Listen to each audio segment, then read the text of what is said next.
8. पता नहीं कौन से रेजर से भगवान जी ने मेरी लाइफ के पन्ने पर मेरी किस्मत लिखी थी। मैं जब भी कुछ अच्छा करने की सोचता था मेरा कट जाता था। अब स्वीटी बात कर रही थी अपने उस सेक्स की जो उसने जलंधर के उस राक्षस जैसे आदमी के साथ किया था। अरे वही आदमी जिसने स्वीटी को किडनैप कर लिया था और लॉकर रूम में ले गया था। इस बात को बताने से पहले स्वीटी ने मेरा हाथ भी पकड़ लिया था, पर गुंजा आंटी वॉशरूम से निकली तो मुझे ऐसे घूरने लगी जैसे मैंने स्वीटी को प्रेग्नेंट किया हो। ये क्या हो रहा है पार्थिव? हाँ कुछ नहीं आंटी। मम्मी जी, मैं देखने आया था कि ये ठीक है या नहीं। ठीक तो ये हो ही जाएगी, पर ये बात कैसे कर रही थी?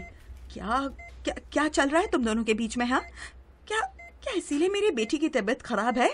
मैंने बोला था उसे किसी अरे गहरे से शादी मत कर, जिंदगी खराब हो जाएगी, पर नहीं, इसे तो भागना था।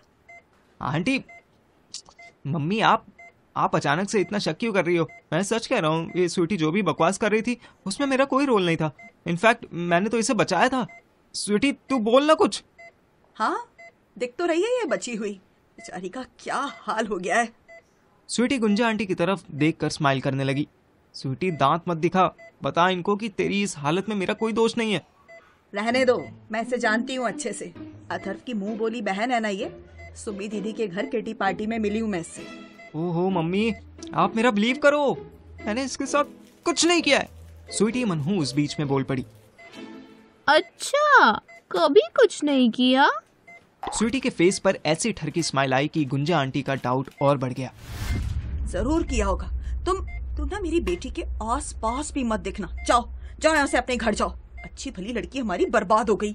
मेरी गलती थी जो तुम्हें मैंने घर में घुसने दिया। हटो बीच से, हटो। मैं गेट के पास आ गया था। आंटी मुझे गाय की तरह हटाने लगी। मैंने उनके पैर पकड़ लिए, मेरी आंखें भर आईं। मम्मी, मैं सच कहता हूँ, ये एक गलत फहमी क्रिएट हो रही है। मम्मी, एक लात मारूंगी अगर मुझे मम्मी कहा तो। पैर छोड़ो मेरा। आंटी मैं सच कहता हूँ, ये गलत फहमी क्रिएट हो रही है। आप चाहो तो सुहानी से पूछ लो, वो सब जानती है। अरे पैर छोड़ो मेरा। उस पर तो तुमने जादू टोना कर दिया है। इतनी सुंदर लड़की है, तुम जैसे बंदर के वश में आकर जो तुम कहते हो वैसे ही कहने लगती है। ये कुछ ज्यादा बेइज्जती हो गई थी। मैं उठा, मैंने अपने आंसू पोंछे। आंटी ने एक सेकंड मेरी तरफ देखा और फिर चली गई। मैं स्वीटी की तरफ घूमा। बस एक बार तो बिना ट्रॉमा किए नहीं रह सकती थी स्वीटी। क्या मिल गया तुझे मेरा घर तुड़वा के? कुछ नहीं टूटेगा, तू चिल कर। क्या घंटा चिल करूं बैंचो? अपनी सास के पैर दबाने पड़े, लात मारने की धमकी देकर गई है। सोच, दामाद होने के नाते कितनी इज्जत होनी चाहिए थी मेरी। इसके बाद स्वीटी ने एक ऐसा डायलॉग मारा कि कसम से उसका मुंह चूम लेने का मन हो गया। इज्जत दामाद की नहीं, उसके काम की, उसके परिवार की होती है। तू बता ना, तेरे पास क्या काम है दिखाने को? कहाँ है तेरी फैमिली? ये टॉन्ट मुझे हार्ड हिट हुआ था, लेकिन मैं इसे पॉजिटिव ले रहा था। बोल ना, कहाँ है तेरी जॉब, कहाँ है तेरी फैमिली?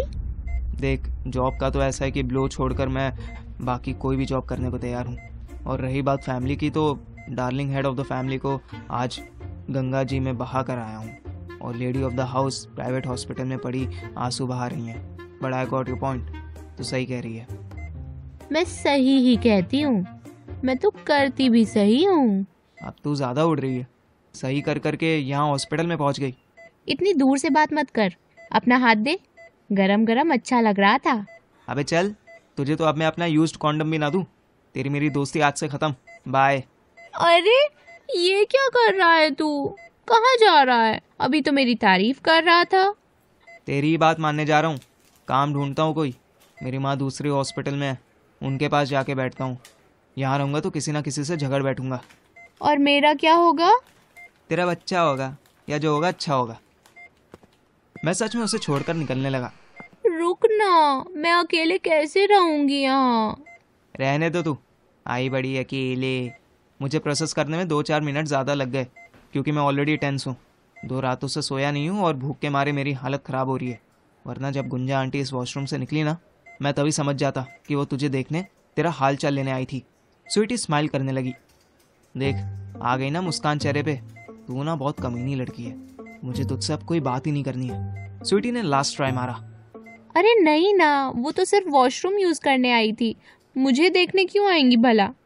क्योंकि सुहानी ने बोला होगा। उसे मुझसे ज़्यादा तो तेरी फिक्र है। अच्छा है उसी के घर रहना, अब दिन में मुंह बोली बहन बन जाना, रात में उसकी गर्लफ्रेंड। स्वीटी के फेस पर और बड़ी स्माइल आ गई।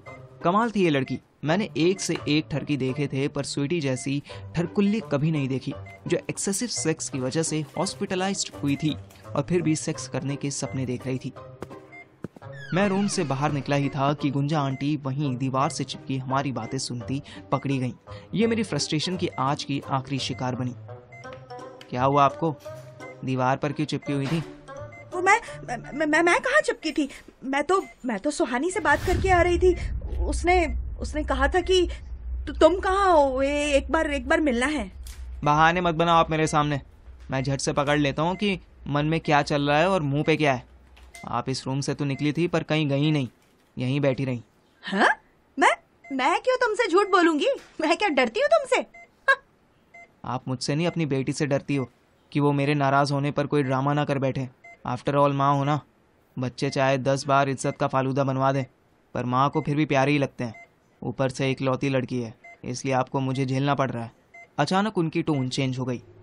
नहीं बेटा, ऐसी बात नहीं है। अभी आपने ही मना किया था ना कि मैं आपको मम्मी ना बोलूं, नहीं तो आप मुझे लात मारोगी। तो प्लीज़ आप भी मुझे अभी बेटा मत बोलो। उस दिन बोलना जिस दिन वाकई बेटा मानो। तब तक के लिए अपनी लाडली को भी कह देना कि उसे जब ठीक लगे मेरे घर आ जाए। नहीं आ सकती तो कॉल कर दे, मैं लेने आ जाऊंगा। किसी से डरता नहीं हूँ मैं। अपना कमाऊंगा, खाऊंगा, अपनी मम्मी का ख्याल रखूंगा। किसी के पैर नहीं दबाने मुझे। मैं खुददार के गोविंदा की तरह डायलॉग फेंक कर हाँफता हुआ वहां से चला गया।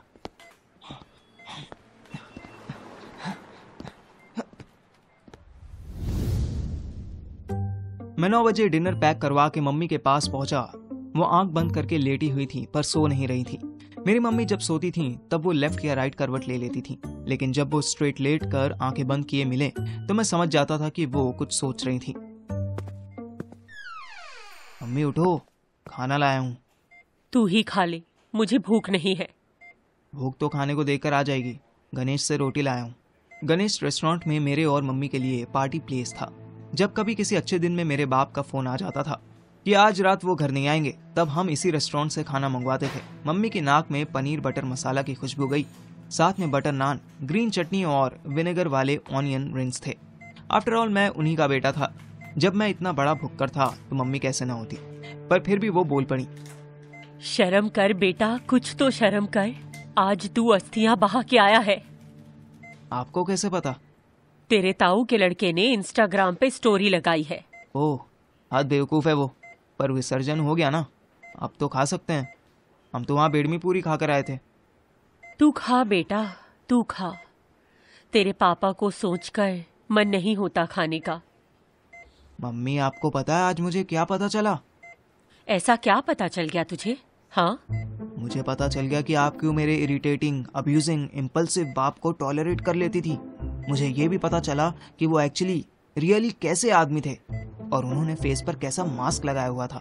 इतना सुनते ही मम्मी के मशीन की बीपिंग तेज होने लगी।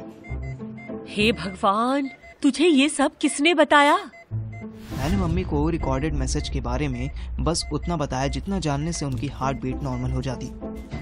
आपको पता है उस मैसेज को सुनने के बाद मैंने किस किस का शिकार किया? शिकार? शिकार मतलब? सबसे पहले तो ताऊ जी मुझसे गाली खाने आए। उनको मैंने इतना सुनाया कि वो मुझे पीटने को दौड़ पड़े। हे भगवान, आखिर क्या हो गया है तुझे? हाँ, आराम से, बीपी मत बढ़ाओ बार बार, पूरी बात सुनो। उनके बाद सुनीता आंटी बीच बचाव करवाने आई तो मैंने उन्हें सुना दिया। वो बार बार मुझे सदमा लगाए कह के मजाक बना रही थी। इसके बाद अथर्व का नंबर लगा, फिर मेरा बड़ा भाई जिसके बारे में मुझे आज ही पता चला, योगेश, वो तो इतनी बुरी गाली खाया कि बस अथर्व नहीं बचाया मुझे तो समझ ही नहीं आ रहा है कि मैं तेरा क्या करूं। अरे टेंशन मत लो, गढ़गंगा में नहाने के बाद सब नॉर्मल हो गया। हमने साथ में बेड़मी पूरी खाई। उसके बाद मुझसे वो स्वीटी थी ना, अथर्व की मुंह बोली बहन, वो गाली खाई। फिर मेरी सास गुंजा आंटी को डांट पड़ी। चल, वो तो सही किया तूने, वो बहुत उड़ने लगी थी। मैं मन ही मन हंसा। हाँ तो आप क्या चाहती हो कि अगला नंबर आपके लगे? क्योंकि आप अभी मुझे थप्पड़ भी नहीं मार पाओगी। तो बोलो, खाना खाना है या मेरी फ्रस्ट्रेशन का अगला शिकार बनना है? बोलो बोलो।